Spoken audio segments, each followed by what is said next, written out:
Maharap sa kasumpang darambong at malversation ang mga sangkot sa manumalyang flood control at ghost projects na makikitaan ng ebidensya. Yan ang ulat ni Luisa Erispe. Bumubuo na ng kaso ang Department of Justice na isasampa laban sa mga kontraktor at opisyal ng Department of Public Works and Highways na posibleng sangkot sa maanumalyang flood control projects. Sa pagtataya ng kagawaran, posibleng plunder at malversation ang isampa sa mga magiging akusado. The NBI is giving me findings already.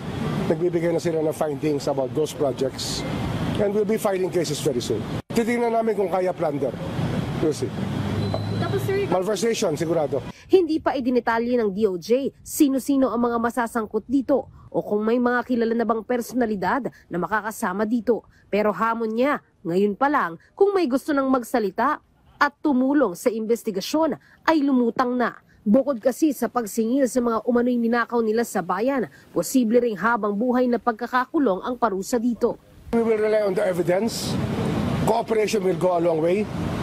And if you try to stonewall, then face the consequence. Sa ngayon naman, lumalabo na rin ang posibilidad na maging state witness sa kaso ang mag-asawang Curly at Sara Diskaya matapos nga ang mga isiniwalat nila sa Blue Ribbon Committee sa Senado ngayong linggo. Kung si Justice Secretary Jesus Crispin Remulla raw kasi ang tatanungin, talagang ayaw niya dahil hindi siya kontento sa mga isiniwalat ng dalawa sa mga pagdinig.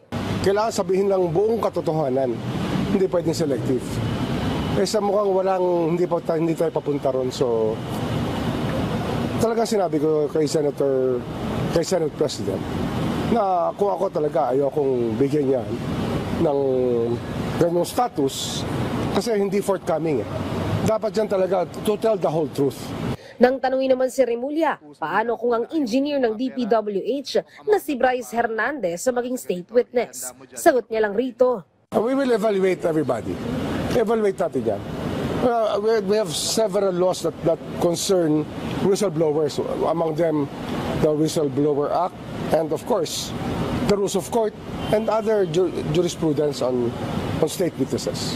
Posible namang hingin pa rin ng DOJ ang mga committee report mula sa Senado at Kamara hinggil sa flood control hearing. Pero dadaan pa rin sila sa masinsinang case build-up. Mas inaabangan naman ng DOJ ang magiging investigasyon ng Truth Commission na binuo mismo ni Pangulong Ferdinand R. Marcos Jr.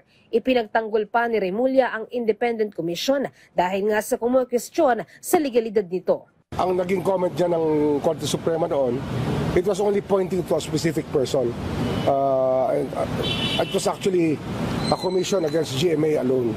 Ito kasi talagang it's a commission to find out the truth about all of this corruption in the DPWH. Tiniyak naman ng kagawaran, nakabase sa ebidensya ang ginagawa nilang pag-iimbestiga at hindi sa kuro-kuro o sabi-sabi lang. Nagsasagawa pa sila ng forensic accounting para malaman ang buong halaga ng nakulimbat na pera ng mga sangkot dito mula sa pondo ng bansa.